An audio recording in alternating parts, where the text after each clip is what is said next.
Welcome to the Kaleidoscope of Possibilities, Alternative Perspectives on Mental Health. My name is Dr. Adriana Popescu. I'm a licensed clinical psychologist and leader in the field of mental health, energy psychology, addiction, trauma, and empowerment. In this podcast, we will be exploring mental health from a variety of perspectives, from the spiritual to the shamanic and beyond. What if mental illness isn't everything we think it is? What if everything we see as a pathology is actually a possibility? What else is possible with mental health? Hi, everyone. Dr. Adriana Popescu here with you today with another episode of Kaleidoscope of Possibilities, Alternative Perspectives on Mental Health. I'm really excited to have with me Dr. Robert Bray. He is a PhD and LCSW who has worked in the field of traumatic stress recovery for over 40 years. Beginning as a volunteer on a crisis hotline and throughout his professional career, he is always focused on the impact of traumatic stress on the mental and physical health of individuals, families, and communities. Dr. Bray has extensive experience as a clinician helping in recovery from natural disasters, criminal acts, and domestic violence of all types. He has been training, writing, and developing thought field therapy since 1996. Dr. Bray's book, Heal Traumatic Stress Now, Complete Recovery with Thought Field Therapy, No Open Wounds, provides a consumer-friendly self-help guide to anyone struggling with overwhelming stress. You can find out more at rlbray.com. Welcome, Bob. Well, I'm so glad to be here. Yes. So, happy to have you here. And as you know, I always start off the show with asking my guests to say a little bit about themselves and how it is that they came to be doing the work that they're doing today. So let's hear your story. Okay, so my story. I'm an old white guy who's been doing this since 20 years old. So I should just apologize in advance for I may say some things that probably don't feel right or may not be inclusive. I mean, you might hear me slip into ladies and gentlemen. Okay. I know that's not all inclusive, and I know that that's not the right way to do it, but I haven't quite got myself around to it. And I just want you to know there's no insult intended or any sense of, trying to perpetuate an idea that if you don't fit, you don't belong. You belong. So it's sometimes I have trouble with the fit. So that's my problem. So I just thought I'd tell you that. Disclaimer heard. Well, okay. So I've been doing this since I was a volunteer at college, like 20 years old. I started doing crisis intervention on a drop-in center, a hotline. This is back where if you took a drug and you were freaking out, you really couldn't tell anybody. So you had to find that place where people would say, it's okay, we're going to get through this. And so I learned early on and was doing crisis intervention work for a whole range of things from, and this is Vietnam era. So a lot of protest, a lot of political unrest. And so I learned, that's why I first started doing this stuff. I enjoyed it. I was very good at it. I ended up getting a BA in social work. And wasn't sure what I wanted to do after that. So I ended up working. I had worked as a lifeguard for a while for the city of San Diego. I worked as a wildland firefighter. So I kind of got into emergency response kinds of world. And so I started relating a lot to those folks. And so I have lots of experience with very difficult situations. And in San Diego, you end up working a lot with military and military families, those kinds of things. So anyway, I got my master's in social work and started a practice once I got licensed and continuing to help. I did a lot of early childhood injury. I did incest, child abuse, those kinds of things. And, it was very much tied to traumatic stress in terms of, combat veterans, those sort of things. eventually I got a PhD in psychology with an emphasis in marriage and family therapy, and was doing that work in the early '90s. I was doing a lot of that, and I learned a lot of stuff as I went along. Gestalt, I learned EMDR the first year it came out. Eye movement desensitization reprocessing, and because I kept looking for ways that you can be better. And so when I heard about Roger Callahan, and I said, "This is weird. This is strange." But a man I respected was introduced to me at a workshop, and I said, "Okay, there's something here." And so I went in 1996, took a 4-day workshop with Dr. Callahan, and then began, I think I went back 3 times in the first year. And then next thing I know, I'm assisting him in leading trainings and doing teaching. And by the time he passed in 2013, I had I had become a lead trainer for Callahan Techniques, and so I had lots of interaction with him. We had lots of times to figure out what we were doing, and so my mission these days is to take that information and carry it on. Now I've talked way too long about myself. No, no, no. This is And great because you're also giving me a lot of things I want to ask you about. And before okay. we get into TFT and thought field therapy, which I'll talk more Hmm. about, I'm curious as to, because I hear this a lot from folks in our field who trained in the traditional methods, the traditional Yes. psychological, psychodynamic, and then eventually Yeah. CBT, we kind of became the go to. And oftentimes, I think many of us found those modalities somewhat limiting. And I'm just curious what your experience was, especially treating trauma and the effects of trauma, the after effects of trauma. How did the Mhm. conventional therapies work for you and your clients back then?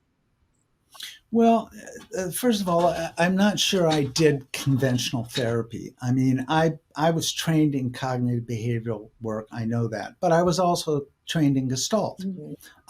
I was also had I got to take a workshop with Virginia Sachir, and so inner systems. I learned a lot of different things, and I think prior to what I often say is that in '96 when I learned TFT, it kept me in the trauma business because by then I had been doing that for a lot of years, and I was pretty burned out just because one of the things that you do when you help people with trauma is you become a witness to their event. Yes. I mean, if nothing else, if you witness someone's trauma, they're less alone and they're less crazy and they're less, and so what happened in early on, and I think what I was doing on the crisis intervention line, was simply being present to be a witness.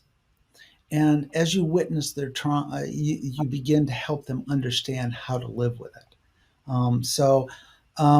In '96, when I did this, I was actually on the board of directors of the Association for Traumatic Stress Specialists. We were training people and certifying people in doing trauma, but I was beginning to feel like, this is too hard.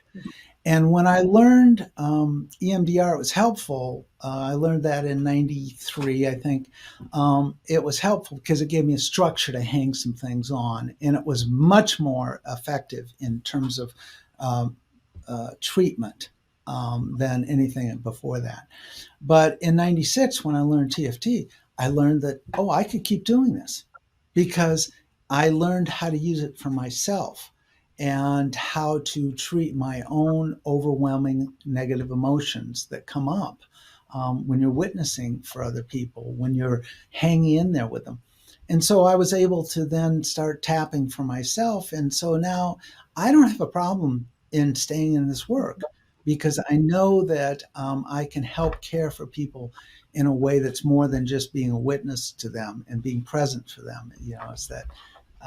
And uh, anyway, so I learned this stuff in '96, and I said, okay, this is the missing ingredient because the way I my formulation of trauma and the problem it happens is that it's not a top of the brain problem. It's not a cognitive problem. It's not how you're thinking about things. It's what your experience is and how your body learns, and the bottom of your brain, not the top of your brain, the bottom of your brain learns how to perceive and react to the world around you. And all of that happens without the possibility of language.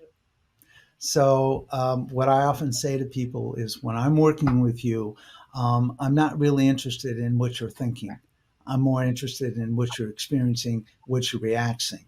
And so I say that what I do is experiential work, which is I give you a different experience to deal with this stuff. And the reason it makes sense to me is because the top of the brain has a language center, right?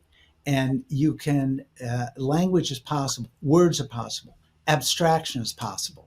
We learn how to perceive the world and create these abstractions, whether it's pictures or it's images or it's words or it's whatever construct we have. That's then how we understand the world. And I mean, understand it, not live it, but we understand it. And the biggest problem is that if you have a trauma that then has either little t trauma from attachment issues um, to big T traumas, which is sudden shocks to the system, what happens is that there's no way to talk to the bottom of the brain where you learn and react, where your body is responsive. Mhm. So, what I think is part of the brilliance of Dr. Callahan's work is he was able to get out of the top of the brain and begin to communicate with the part of the brain and the part of the body that does not have words. The language center is is in one Yeah. place. So you can't say to somebody, let's talk you into a different place. Let's change the abstraction. Let's change the rationale. Let's change the process. So you have to find a way to connect with that part. And that's what the brilliance of his work was. And he started by doing kinesiology muscle testing, which is a way to connect and communicate with the bottom of the brain and the body in a very direct way. And then he found that the body will instruct us as to what is the healing that's necessary to make that change. So tell Is that helpful? Yeah, no, that's great. Yeah. Tell us a little I, bit more about thought field therapy and how exactly it works. So there's people who maybe have heard of tapping, maybe haven't. How would you describe it? What is it? How does it work? well, it's an experiential therapy. It's not a talk therapy. It's not a cognitive therapy. Even though Dr. Callahan was brilliant at that stuff. I mean, he was trained by Albert Ellis in the original cognitive therapy, and so he was very good at this. And at the time, he had a very good practice when he first learned muscle testing, and said, "Oh, maybe there's a whole other thing here we need to be looking at." So thought field therapy is um,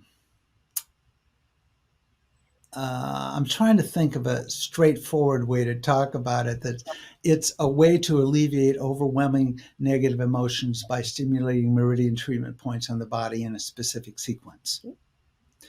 And that's one thing. But we have a number of techniques. So I know you're trained in EFT, and there's a lot of people who are trained in EFT, which I don't have anything bad to say. The data's in. I mean, EFT works, and if it works for you, that's great. The problem for me is when it doesn't work, what do you do? And in TFT, we tell you what to do. We have a protocol that just takes you right through it. And it's not the protocol so much is we're using muscle testing to listen to the inner wisdom of our client who is telling us, oh, that tapping pattern doesn't work for you. And so here's the tapping pattern that will work. Or here is the chakra treatment that will work. Or here is the corrections that you need. So that's the beauty of TFT is it's very precise. And as Roger would say, the more precise, the more powerful. So if you were to I teach the basic tapping patterns. Okay, so originally there were 14 algorithms that were very specific and different. And and we still teach that today. Now, Gary Craig, who was a student of Rogers for 3 years, and decided that he didn't agree with Roger about that the order of the tapping mattered. That it was just the tapping was the active ingredient, was the mechanism of action. And, Roger said, no. I mean, sure, tapping by itself, tapping randomly works, but it's not nearly as effective as if we listen to the body and we use muscle testing to make that happen. So, Gary Craig went off and he created um, EFT, and it's gone through several evolutions, and it's gotten to be less specific, more general as it's gone through each evolution. Mm-hmm. Yeah. So, and Roger would say there was nothing wrong with EFT. It was a good lay application of thought field therapy, but it lacks, it has limitations. Right. Um, so, I'm sorry, what was the question? What is TFT and how does it work? And I think, Okay, and so you've been giving us a great overview. right, right. What I'm hearing some of the differences for those of us that are more familiar with EFT, emotional freedom techniques, that one of the differences is with TFT, you're using muscle testing to really find out like what is the specific algorithm that, and let's talk a little bit about what algorithms are, that's going to Mhm. be the most effective for someone working on a particular issue. And I think another one of the differences is it's much more specific. And then I Right. think also in TFT, we're not using words the way we might in EFT. No, words are not Yeah. required. And in some ways that makes it much easier. So if you learn algorithms, which are standard solutions to a problem, right? That's the definition of algorithm, a standard solution to a problem. What Roger found is that after pushing on a few thousand arms over the years, that there were standard patterns that seemed to evolve around certain things. So if you were trauma, it would often start with tapping at the eyebrow. If it was anxiety, it might start by tapping under the eye. If it was anger, it might start by tapping on the tiny finger, or rage, you get the outside of the eye. So he found by experimental processes that there were certain patterns that evolved that were generally effective, and he would say 80% effective for specific emotions. So, as you know, in EFT, you have one standard tapping pattern, and we have different patterns. So, if you're feeling anger, we might just have you tap on your tiny finger and under your collarbone, and that would be a simpler way to do it. Now, that's at the most beginning basic level, because if you ask me, I'm going to muscle test and I'm going to tell you precisely what you need and how to do it. So Roger came up with these standard algorithms, and and it just drove people crazy because they said it's too complicated, it's too difficult, people can't figure this out. And and Roger was, it's not that complicated. I mean, if you're angry, tap here, but what they found was is that um, so it comes back to, if I was going to treat someone, okay. So let me. So one of the things that happened is Roger then began to learn how to use self-testing in order to test for his clients, and so then you begin to be able to test at a distance. And so you can look at what's going on. And the beauty of testing in that way is you don't have to pay attention. You don't have to know anything about the client. I've treated a lot of people, and I've not really known what the event was that we're healing, Mm, what the injury was that we're healing. And so that's one of the other nice things about it, is it does not require that you have to share your story. mm, You can just, if you come to a training that I'm doing, we don't role play, we treat. And it's safe to do that because you don't have to disclose anything. Just bring up that thought field, bring up that memory, bring up that image, whatever it is, and we're going to find a way for you to heal it. So that's how it's a little yeah. different. And uh, well, you want to taste? Yeah. Let's do some TFT. Okay. Well, I would do a standard thing, but the other thing is I would say to you is you've done a lot of work on yourself. And my guess is that you've resolved most issues that you can still feel something with. Yeah. So I would ask you to think of something that if you can still get a SUD unit, subjective units of distress, that you can communicate what that feels like for you, Hmm. we can treat Yeah. that. But the other thing is, if you have something and you want to know, is there something else there? I can do muscle testing with your permission for you to see if there are perturbations, what we call the underlying cause of the mental disquiet. Yes. Well, I would So, say there's probably still some piece of unresolved trauma around injuries. I've been in 5 car accidents where I oh, had whiplash injuries, and I know that there remains pain in my body, particularly in the neck and kind of shoulder going down to the scapula. And mm, I get the sense that there's still trauma there associated with one or more of those accidents. can you feel any Yeah, of that discomfort I right can now? feel right, like right now I just my clavicle just shifted and clicked. I can feel like some of the pain. It's not super intense, but I can definitely feel some pain radiating kind of down into the sort of these muscles here at the top of the shoulder. Okay, Hmm. okay. And how would you rate that 0 to 10, just to help us with our communication? Because I don't know what your pain Yeah, threshold so is, it's or not too bad in this moment. I mean, maybe like a 4, something like that's that. fine. Hmm. That's fine. It's your instrument. You rate it as you see Yeah. fit. So, okay. So, what I'm going to do is I'm backing up a little so that if you're watching this, you can see me moving my arm. Okay. This is the way that Roger taught voice technology when he first started doing this with people. And what I'm going to do is I'm just going to ask you to uh, just say, I want to be healthy. I want to be healthy. Okay. And my arm goes that far. Say, I want to be sick. I know you don't. I want to be sick. And my arm goes that far. There's less motion. And so instead of measuring strength like I would be if I were pushing on your arm, I'm measuring flexibility. So, so we can test that in a number of different ways. So if you just say, my name is Adriana. My name is Adriana. Say, my name is George. My name is George. Yeah, okay. I just want to make sure we're testing Yeah. good. Okay. Now, what I'd like you to do is think about that pain in your neck. And do you know which car accident that was? Or was it I cumulative? mean, the two that stand out the most in my mind are the very first one when I was a kid, and then the one in 2002. Those seem like the most intense ones, but there were others. How old were you when you were a kid? Like 9, 8 or 9. Not. Ooh, yeah, that's tough. Mhm. That's really tough because that sets you on a trajectory that's not good.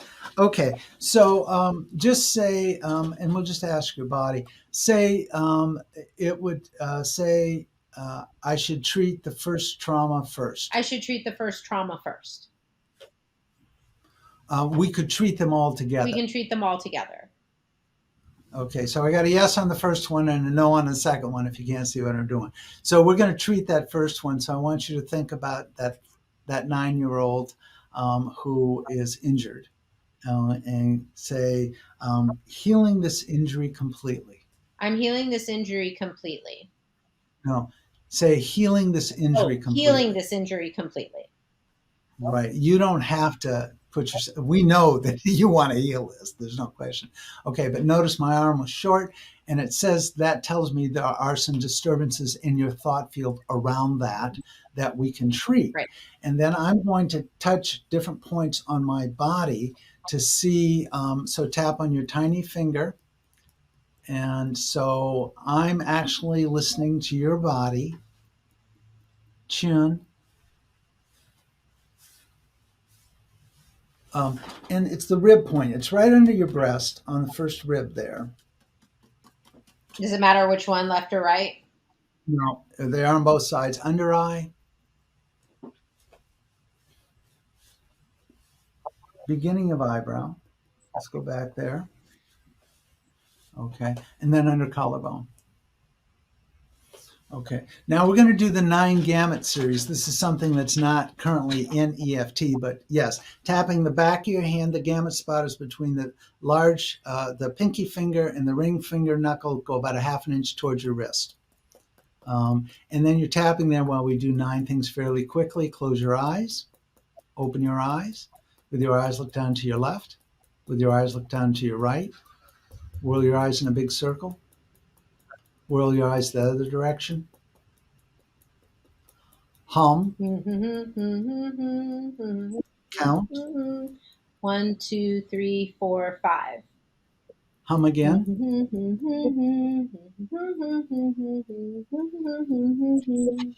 And let's have you start by, we're going to repeat the tapping. I think we start at the little finger, rib, index finger. It's a little different. Under eye, eyebrow, under collarbone. So just take a moment and pull up that 9-year-old event, or that when you were 9 years old, that event, and just tell me what you're noticing. Well, it's interesting. I notice a little bit more of the kind of anxiety, of that experience, because obviously it was very scary. It came from behind. I Yeah, didn't see it coming. yeah. But I'm also noticing simultaneously that the pain has gone down. The pain itself in the shoulder neck area is less. So what I would say has happened is we've switched thought fields. We've gone from healing that physical pain right now to the deeper fear thing that comes up Mhm. when you think about what's possible in the world. And uh, say this 9-year-old's fear. This 9-year-old's fear. She and I want to be over She this. and I want to be over this. Okay. And say tapping. Tapping. Okay. I just wanted to see if we're still in the meridians or if we needed to go to the chakras. Go back to the tiny finger, outside of the eye,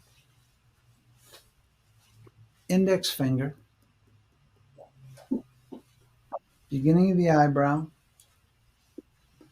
back of the hand, tap there 30 times on the gamut spot.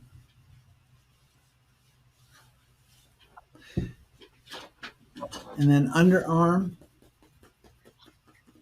and then under collarbone. And let's do the 9 gamut series again. Close your eyes. Open. Down left. Down right. Whirl your eyes around. Back the other way. Hum. Count. 1, 2, 3, 4, 5. Hum again. Okay. And let's start with tiny finger again. Outside of eye. Index finger. Under eye. Gamut 30.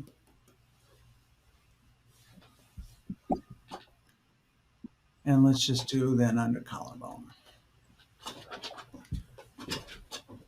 Okay, so I'm going to ask you and your 9-year-old to notice what's going on. Definitely less anxiety. Oh, good.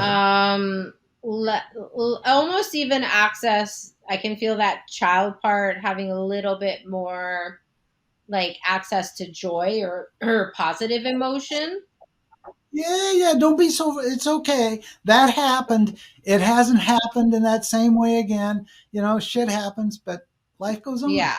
And then interestingly, like a different, now my wrist is having some sensation in there.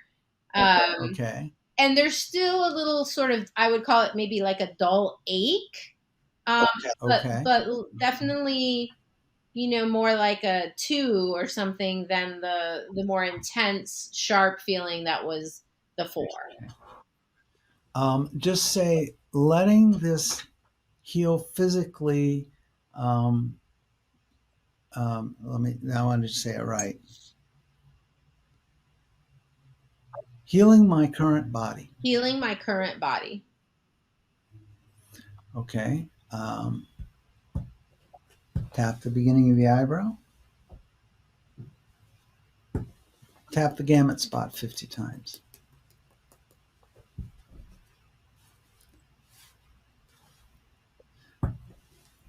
And then chin.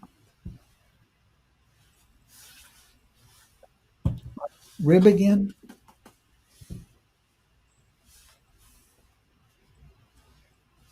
Collarbone. 9 gamut series.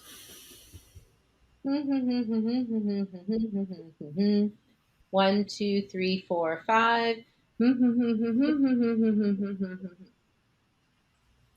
Tiny finger. Beginning of the eyebrow.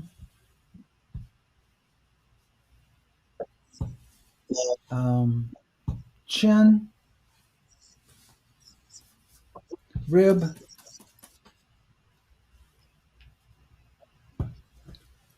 Gamut 50.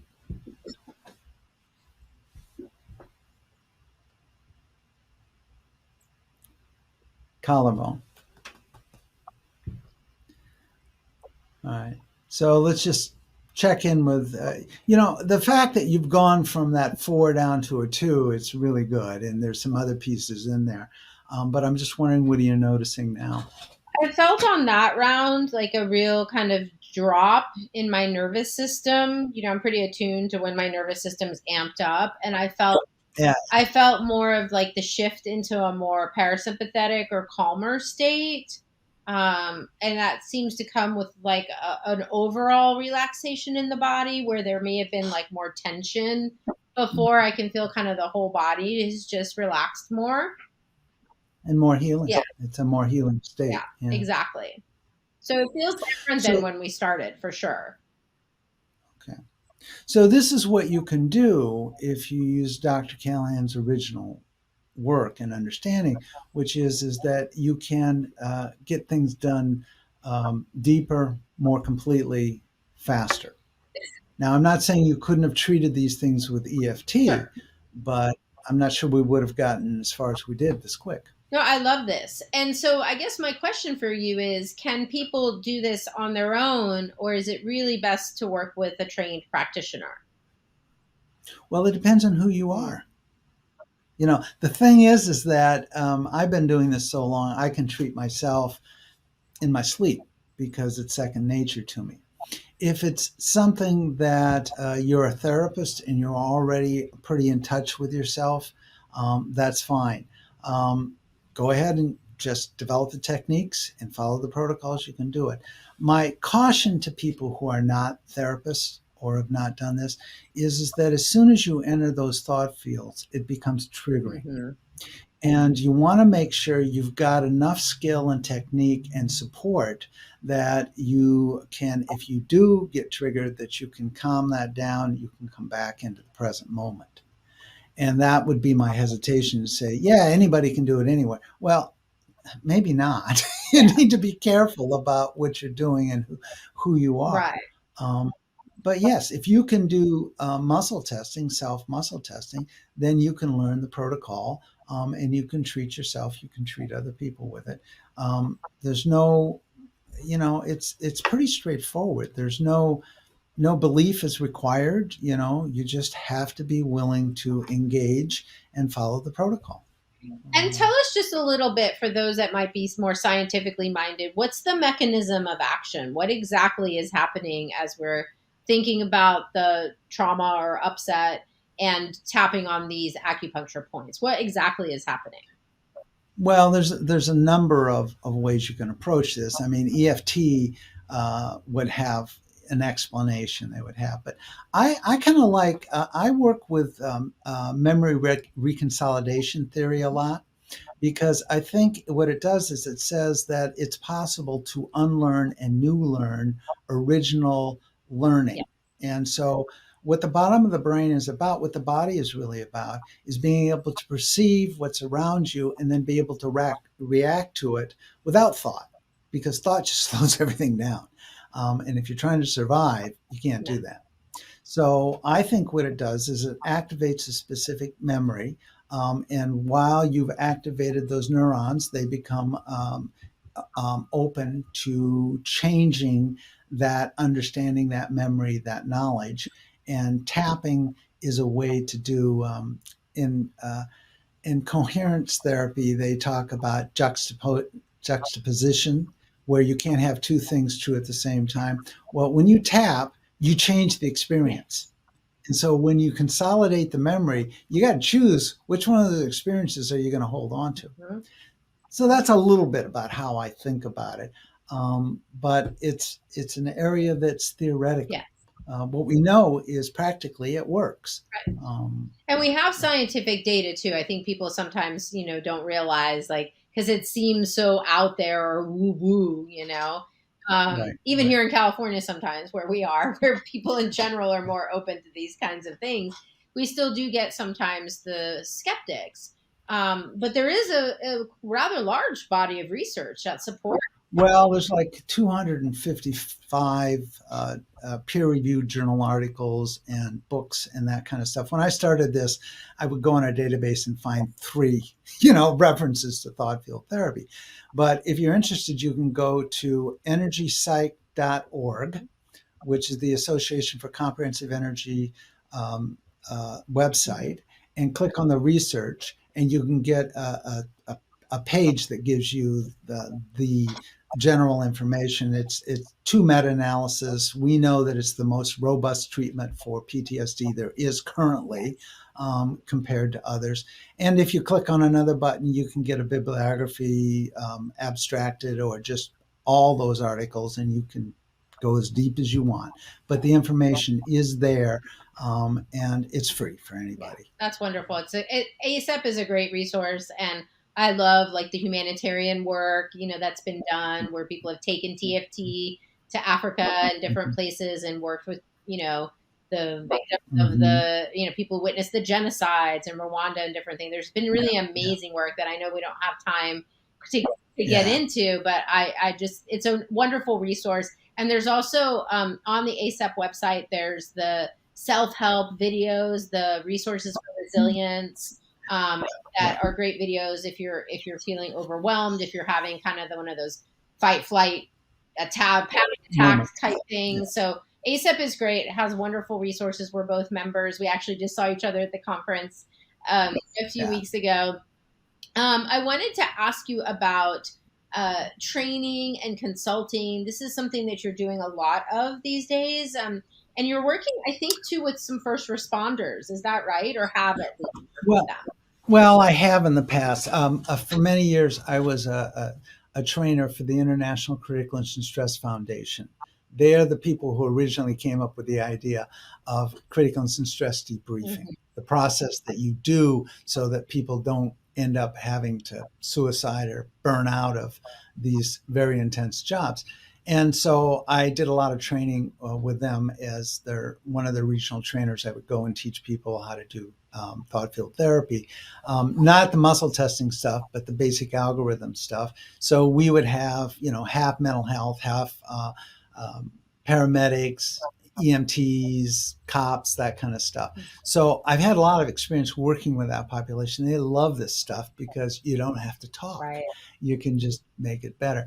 So I've done more of that. I just did a training at ASEP, a post conference in the basic algorithms, and I do that. Um, I like to do those things. I'm available for that. My real joy is this 4-day training in which I teach you everything that Roger taught me, so that you can go and you can go out and do it, and you know what Roger knew at the end, and what he wanted people to keep learning and growing from, because we're not at the end of this journey at all in terms of understanding how to change the subjective into something that you can objectively respond to and deal with. And it's wonderful. So I'm doing a training in October. If anybody's interested, go to my website, rlbray.com, and click on the button there. It's a 4-day training, and it's a lot of fun.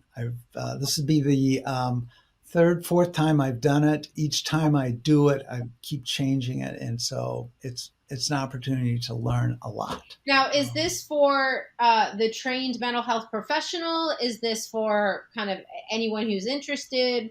Who is the workshop for? It's about half and half. I would say, as I look at it, we always have mental health people there, but also we have somebody who's coming because I want to use this for my family, or I've been in therapy forever and I want to figure out how to make this work for me, or they want, they work in a drug rehab program. They may not be the mental health counselor, but or they work in a hospital as a mental health specialist. Trust me, you don't have to have a PhD in order to make this stuff work. It's just very straightforward. And so people come with a lot of different approaches. I've had people just come because they heard about it and they're trying to change something in their life and they need some help with it, whether it's an addiction or a love connection, or, they keep doing the same damn thing over and over and getting their heart broke. Okay, let's do some tapping and figure this out. Right. Right. Yeah. So it's good for people to know that this isn't just a treatment for trauma, even though it is tremendous with trauma and PTSD. We can use it for all kinds of issues, shifting core beliefs, and we have like these negative beliefs about ourselves. I'm not enough. I'm unlovable. I write about that and talk about that quite a bit. That's one of my kind of specialties. I work with addiction as well. People are even, I would imagine, using TFT much as they do with EFT and other modalities to improve their performance, right? If they're an athlete or performing arts or artist or something like that. Yeah, no matter what you got. I mean, I had this kid come to me and he wanted to improve his batting average, right? So it's like we treated him for the trauma of the last pitch ball that hit him, because that's a trauma at that level, And then we treated him for hearing, the hecklers in the stands and how that affected his own sense of self-worth and how he could do that. So we treated a number of things so he could step into the box and plant himself there, be totally present, and he got a little better. That's wonderful. Thank you so much for the work that you do and the contribution that you've been to our community and to the world with everything you've been doing and really carrying the torch of Roger Callahan's work. He was a true pioneer. He's the OG, as they say.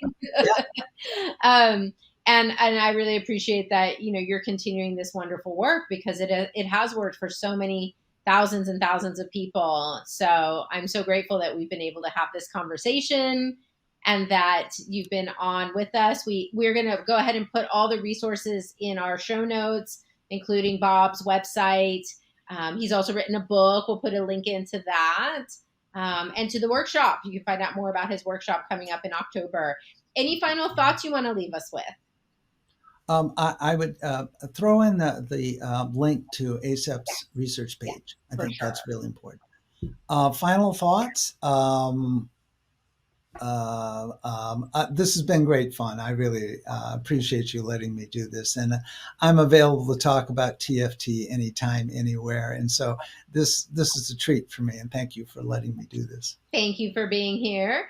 Thank you for everyone who tuned in. If you like this podcast, please do subscribe, like it, comment, give it a rating, do all the things that'll help it get out there in the hands of more people. And thanks for tuning in. We'll see you next time on Kaleidoscope of Possibilities. Thank you for joining me for this episode of Kaleidoscope of Possibilities, Alternative Perspectives on Mental Health. This has been Dr. Adriana Popescu. If you enjoyed this episode, please like and subscribe and share with others. To find out more about me, my guests, and more, please visit my website at adrianapopescu.org. See you next time.